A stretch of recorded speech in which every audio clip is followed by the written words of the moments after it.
I shot the film very much like a documentary film. I would set the scene up, I'd talk to the actors about what was going to happen, where they were going to go, and what they were going to do. I'd take the cameras, I'd set them off with long lenses, and then I'd let the actors run through the scene with each other. We'd get out on the set. It was all nights, so we'd sleep till like 2, and then the actors would all get together. We were so gung-ho about this. We really felt like we could show what we could do in this movie. It was good writing, and George had even though the movie was being made for no money, and there was no budget at all, it still had Haskell Wexler working on it, and Francis Ford Coppola producing it, you know. It's just like, we thought maybe somebody might see this movie someday, so let's do the best we can. And we would get together in each other's rooms and rehearse. Gino Havens, who had been the casting assistant, was dialogue coach. He'd run lines with us because George wanted to make sure that we all knew our lines. He didn't have time to mess around on the set with actors not knowing their lines.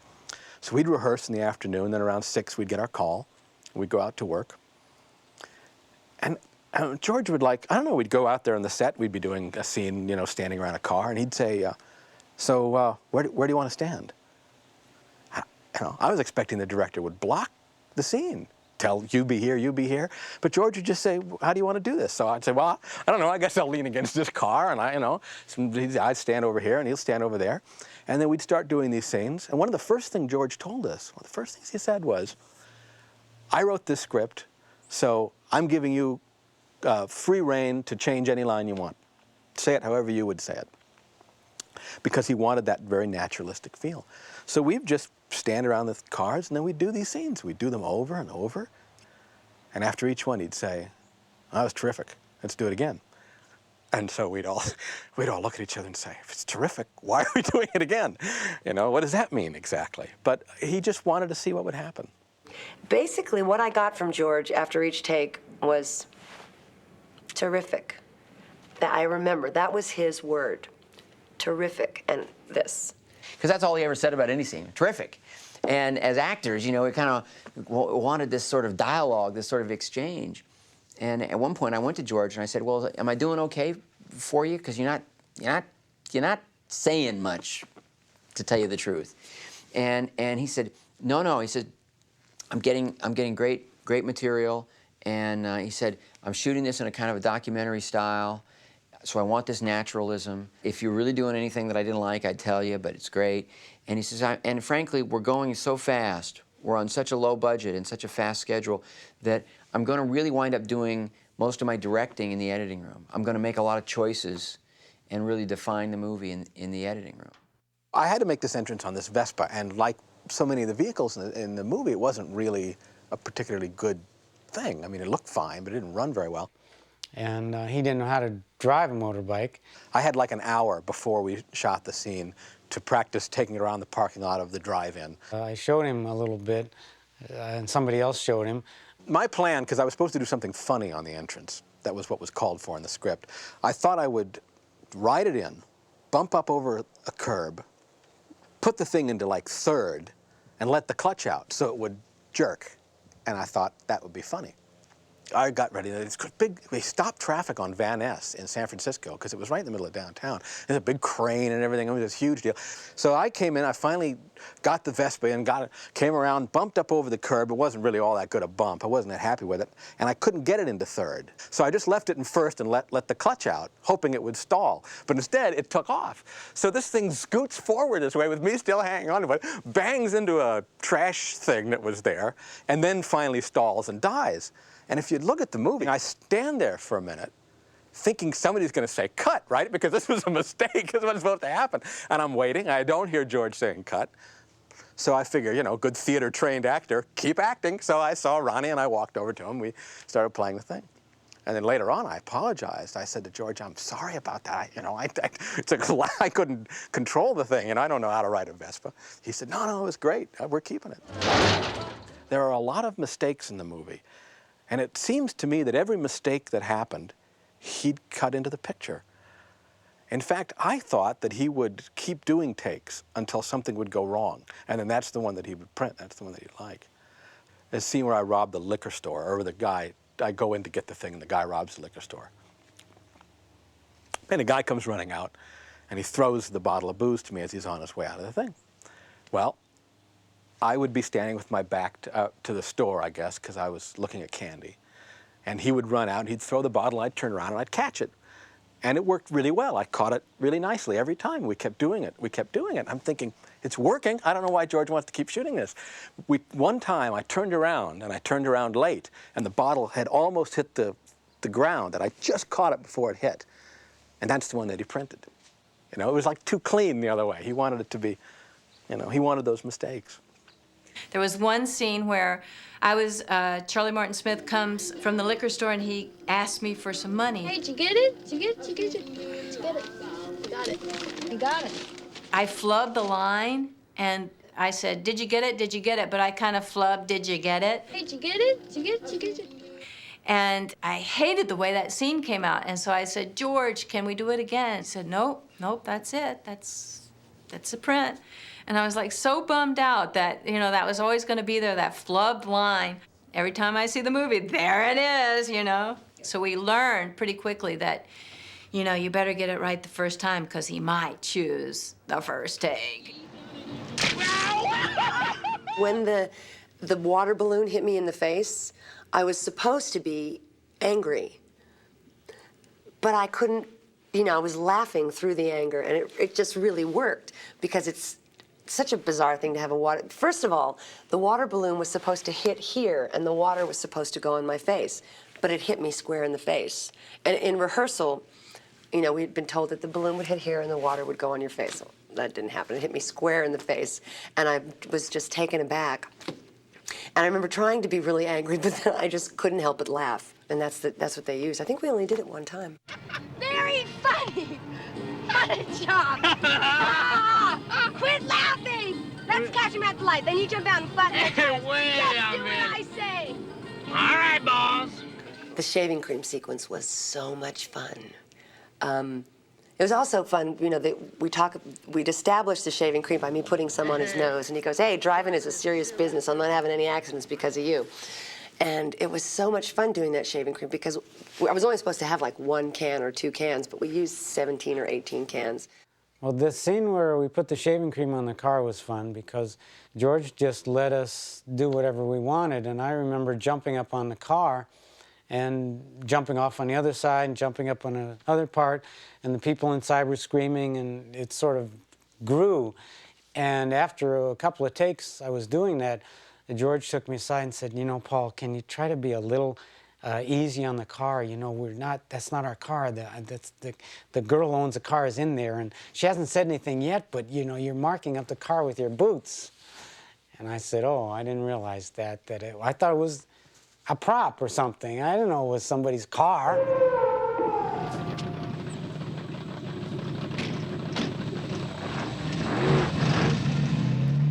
Well, I was nervous because the guy who owned it was so nervous, and he was never more than a few feet away, and but he didn't realize I was a really good driver because I had a Volkswagen VW that I, you know, with stick shift, so I really understood how to drive, and this was automatic, and it was like no problem for me. But the guy was always polishing and be careful, don't touch this, and don't touch that, and don't get too close to the curb, and don't watch out for the white wall, and don't do. All right, all right.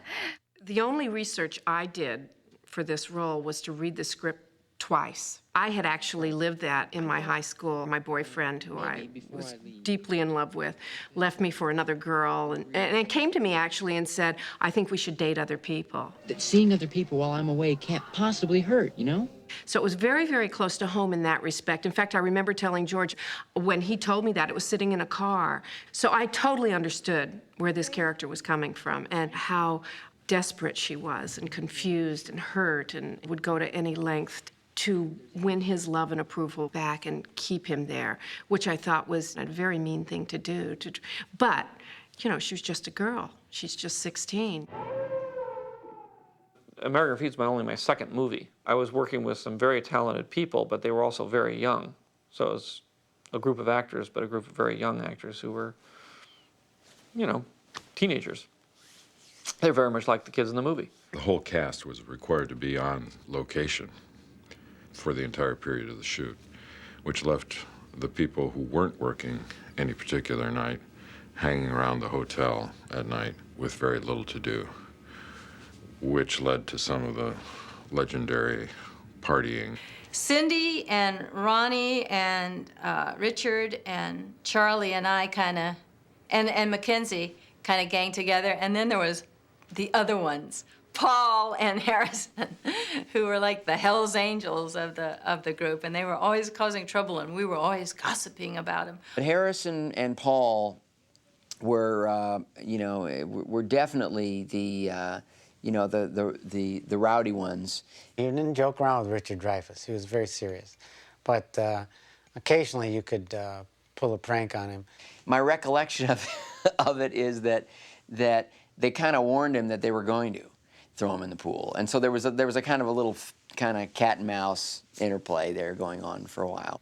If I remember correctly, I was walking from one place to another. I grabbed him and said, "Do you want to try it?" And he said, "No, no," and I threw him in the pool. Head first into the shallow end, so that I got a big, thing on my forehead. Which suddenly made this joke a non-joke, and he came up holding his head, and I jumped in and grabbed him, and he was saying, I'm all right, but he'd actually hit his head on the pool. So, boy, did I feel bad. And then that night, he had to shoot the scene where he's inducted into the Pharaohs, and he had a black eye. And I was the only one who'd brought any makeup because I was the eldest. And I had some pancake makeup. And so we kind of put it under Richard's eye. And I looked for it when I saw the movie, and you can if you know it's there, you can kind of see his black eye from that. But it's been almost 30 years, and I've almost gotten over it.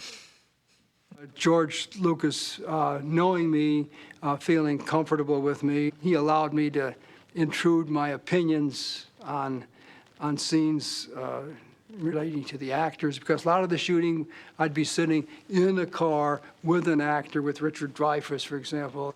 Rick Dreyfuss had a mannerism, which I think he still has. He rocks up and down on his toes. And he would do this without, in any shot. I remember Haskell Wexler mentioning this. Towards the beginning of the film, Haskell, as we were getting together, Haskell says, Richard, come over here. Come here. And he then called everyone, come over here.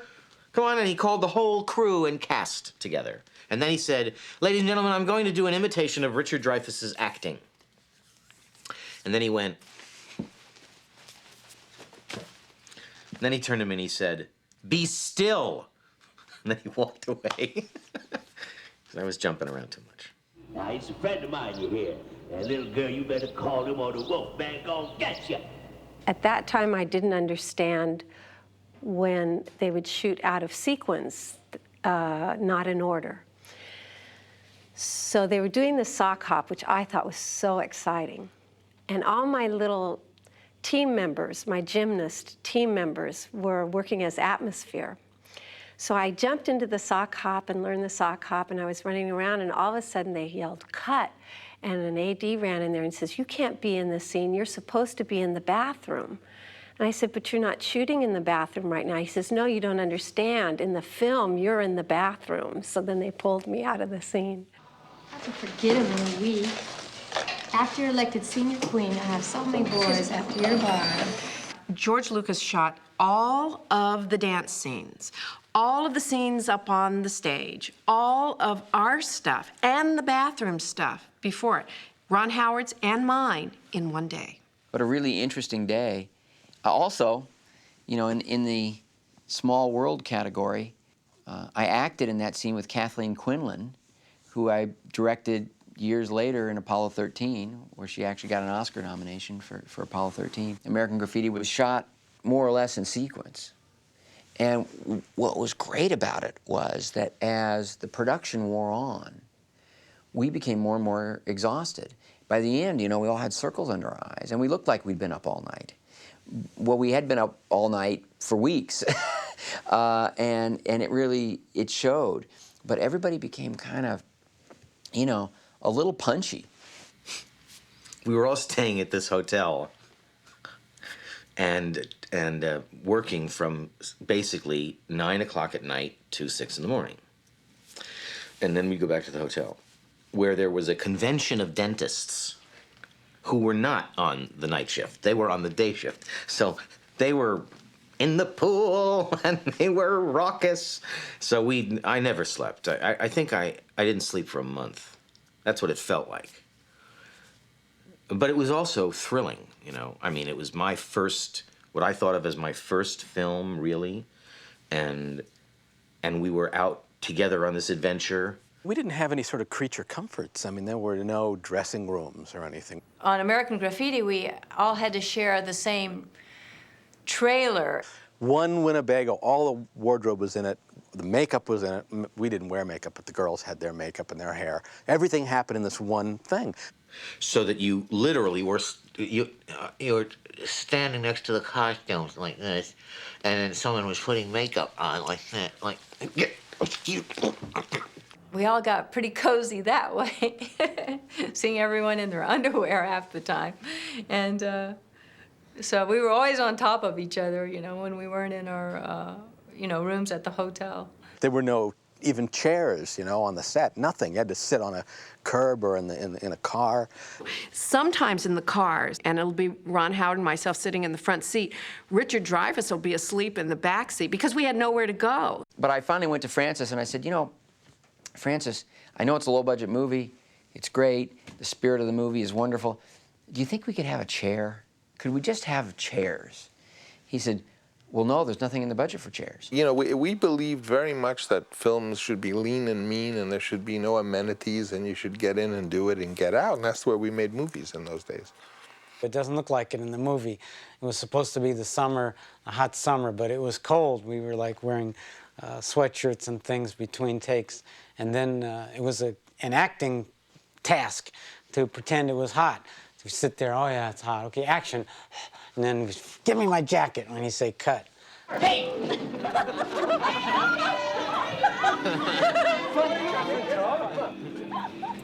Did she do that to you? We called it guerrilla movie making. I said to George one night that it reminded me of the first movies that were ever shot in Hollywood, where film companies would pull up at a porch, get up on that porch, and they'd make a scene, and they would shoot the thing, and the owner would come out, get out, you movies! Get away from here, you movies! And they would run away. And that's what shooting graffiti was like. Hey, what are you punks doing? What's going on here? George is not overly fond of the actual shooting part of filmmaking. He would leave in the morning and go to the editing bay and edit all day and then come back and direct all night. He was frequently very tired. It was a long slog for him, and although it was only 28 days of shooting, I'm quite sure that George was working both day and night on the film. The difficulty with American Graffiti was mostly just the fact it was a very short schedule. 28 days is a very short time, or 28 nights is even worse. It's a very short amount of time to shoot a picture in. So mostly I was tired and harassed and, you know, just exhausted the entire experience. The Wolfman is everywhere. Wolfman Jack was famous all over the United States. We used some tapes that he had recorded, some bits of business with call-in. He had a call-in show, somebody who would want to dedicate music.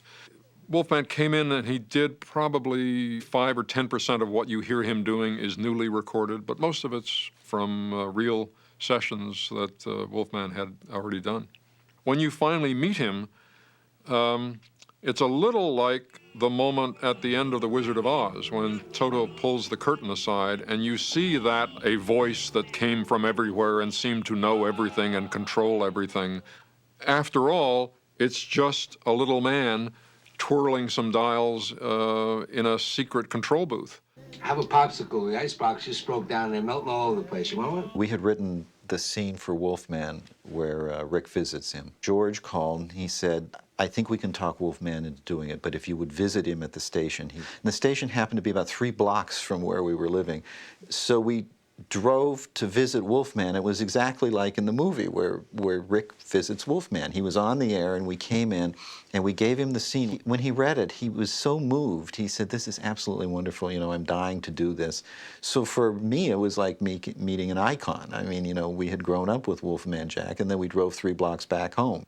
That's empowering for Kurt, and it's one of the things that allows him, kind of like Dorothy in The Wizard of Oz, to leave this place and go on to his greater destiny in the world outside. And interestingly, he's the only person to see Wolfman. You know, of all of the four guys, he's the only one to actually meet the Wolfman, and he's the only one to leave. Rock and roll will stand, man! In those days, which is 1962, when the film is supposed to be happening, you weren't allowed to have personalized license plates. You got whatever they gave you. And at that time, there were 3 letters and 3 digits on a California license plate. Nonetheless, George wanted to have something that indicated the existence of his previous film. And so if you look, you'll see John's car. The license plate of John's car is THX 138. I remember in a night scene we were shooting on the street in Graffiti that there was a theater in the background with the marquee saying Dementia 13. Which is Francis Coppola's first film. You know, it's an issue of period, you know, what would have been playing, and George gave me the honor of putting my movie up on the marquee.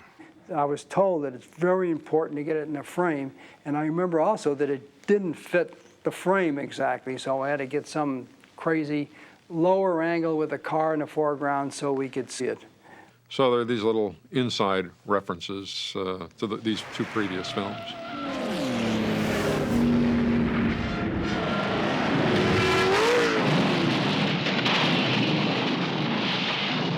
The crash at the end of the movie, we'd used a car that had been in 2-lane blacktop, and it had been all sort of fixed up, and it had all kinds of anti-roll bars and been lowered and everything, and it was really hard to roll it.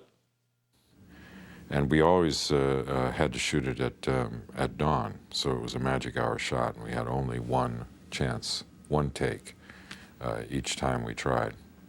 I think the first time the car went off the road and didn't roll. So I just took the car out and we tipped it over, and I shot the scenes, and we tipped over we had a second car that was all gutted, and we blew it up, and I shot the whole ending without the piece where the car actually spins and rolls.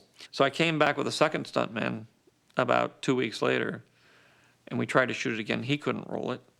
And then we came back again. I think we came back almost 4 or 5 times before we finally were able to roll that car. You know, actually just get the shot of it tumbling over. The final scene of the movie was supposed to be shot on another night. And Ron Howard and myself had worked all night, and they had released us, and we were getting dressed, and we were in our street clothes. And then all of a sudden, they said, okay, you just gotta get out there. Get back into your costumes. We're gonna shoot the last scene now because we're having trouble with the stunt, and we have to do it this way. I'd never been involved in anything shot in that sort of docu-style. It was exhilarating. And Harrison and I just said, you know, we'll begin the scene by, I'll be hysterical. I think George said, be hysterical, Cindy, which was not difficult to do at this point.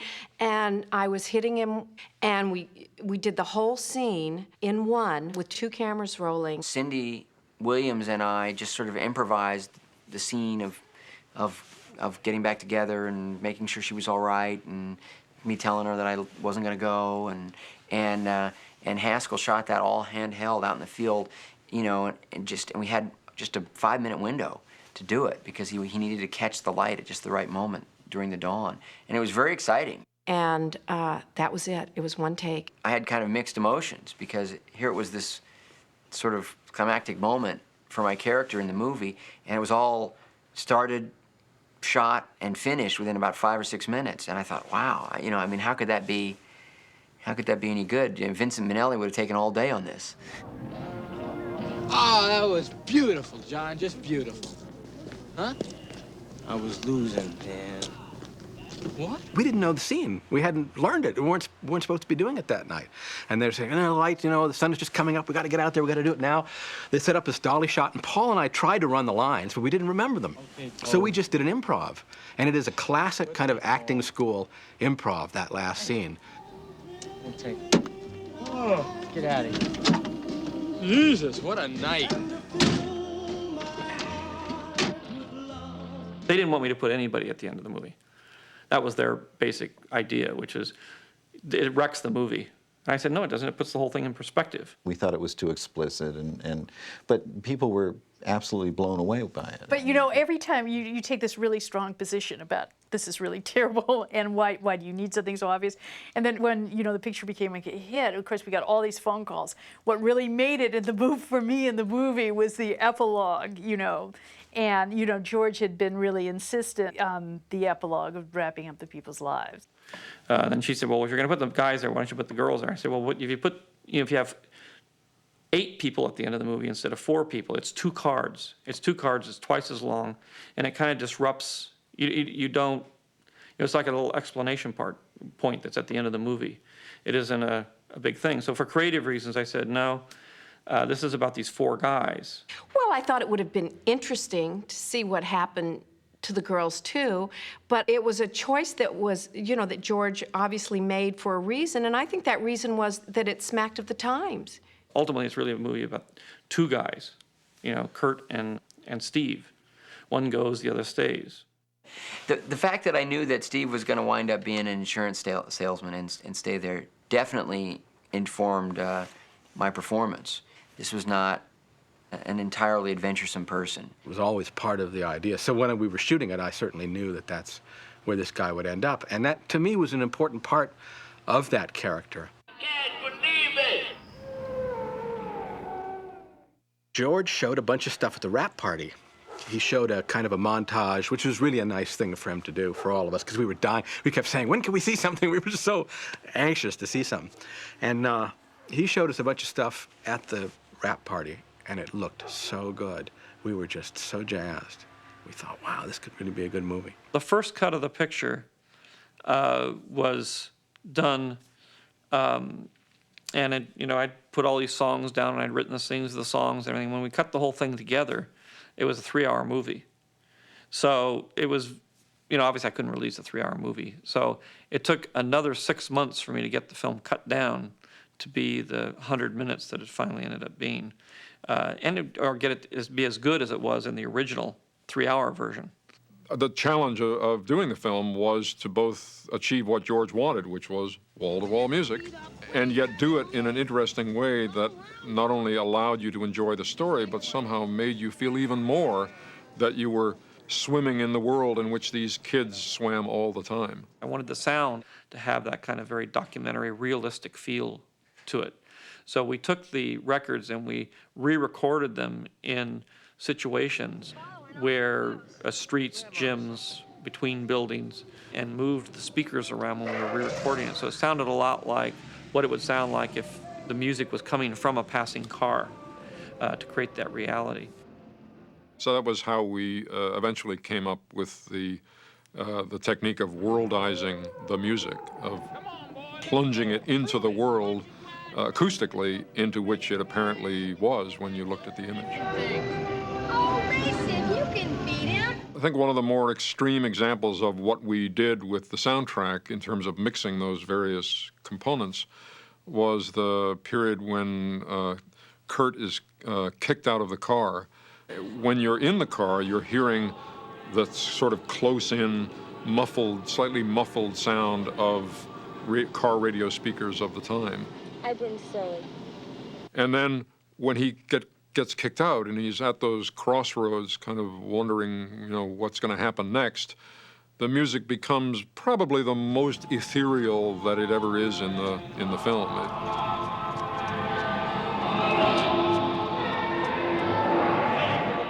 The music in the film, not only is it true to the story and the time in which the story takes place, but the music acts like, sometimes like a Greek chorus to sort of comment on the events that are taking place. Steve and Laurie are asked to dance this, and they come out, and the song is Smoke Gets in Your Eyes. The subject matter of the song is in some way talking about what's going on between the two of them, and also what we did acoustically with it was to start out with the sound being this very big gymnasium sound. And as they danced, to compress it and to make it more and more like the song that people hear in their head. If we had kept the music in the gymnasium world completely, it would have not contributed to the meaning of the scene, because the sound would have constantly have reminded you that you are in a gymnasium, a big empty gymnasium. But at a certain point, emotionally, the scene doesn't want that. Go to hell. The budget for the sound, for the music track in American Graffiti, I think was in the neighborhood of $80,000, which worked out to something like $2,000 per song. Very low by today's standard, impossible by today's standards. As a result, there was no money left over for conventional music. Where we would have put some tension music, we just simply didn't have any money to pay for that. It was all going to these songs. And then on top of it, because I had music completely through the movie, and the music was treated more like a sound effect than it was like traditional score, I used the absence of music and sound effects to create the drama, which normally what you do is you'd use the music to create the drama and the sound effects to create the realism. I used the music to create the realism and the sound effects to create the drama. So George asked me to come up with something in sound, some sort of sound montage that would approximate what we might have gotten with music. And those are the scenes where Kurt hooks the chain underneath the police car, and in the background there's a little symphony for Diesel Train. If you listen carefully, you can hear that as he's doing this, there's a train going by. The scene where Toad and Debbie are walking along the canal, what you hear on the soundtrack is a concoction of creaky sounds from a eucalyptus grove in the wind, perhaps the howling of a wolf, and is that the bleating of a goat? You can't see what he's doing, though. Johnny, I wish I could see. Can't see it. And coming up underneath that is a heartbeat sound, right at the climactic moment when Toad suddenly thinks that he's lost Debbie to the goat killer. Debbie? At that point, all of these scary sounds go away. Don't do that. Come on, let's get out of here. He showed it to an audience, invited the studio to come and see it, and they hadn't seen it. You know, this was the first time they'd ever seen it.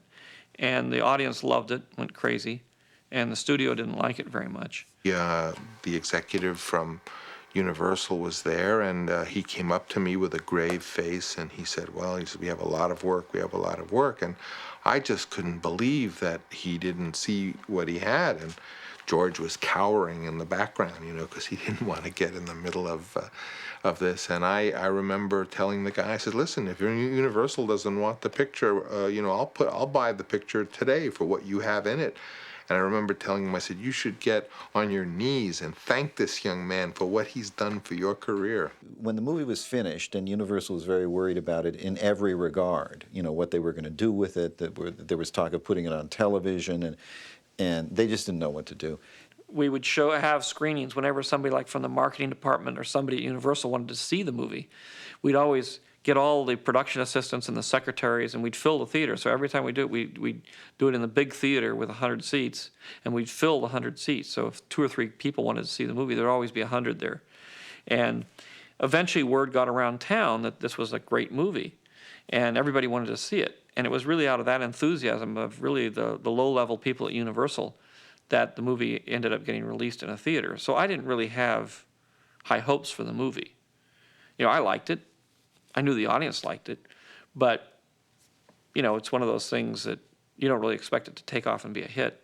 The title American Graffiti was George's inspiration, and he never doubted it, and he was absolutely convinced that that was the right title. And we were getting lots of pressure from Universal or whoever the other people were that were involved in marketing, that, you know, basically people didn't know what graffiti really meant necessarily, that they would think it's a movie about feet. I remember someone telling me, and I must confess that I was, I didn't agree with it, but, you know, I was saying to George, well, let's just come up with another name, you know, any kind of dumb name that will you know, kind of be more clear that this is a film about an era of rock and roll and what have you. And you know, we all suggested stupid names, and it was George. I have to hand it to George. I says, look, at the name is American Graffiti, and that's it. There was a lot of wrangling that went on, and then the studio decided they needed to cut 5 minutes out of it to make it shorter. And as a result of that, 3 scenes got pulled from the film. Was the scene where Steve tells off the teacher at the gymnasium.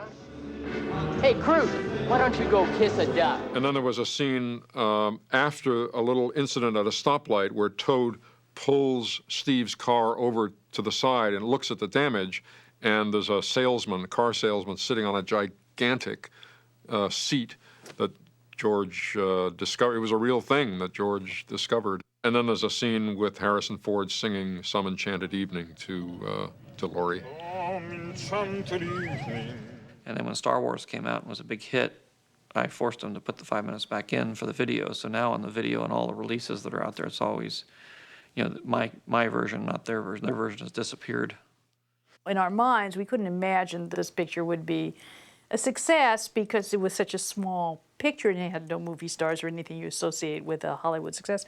So we're standing in the unemployment line collecting our unemployment, and behind us is Rick Dreyfuss, also in the unemployment line. And he said, well, you know, have you heard about the screenings? And he said, oh God, I ruined the picture. I just feel so bad. I just destroyed the movie.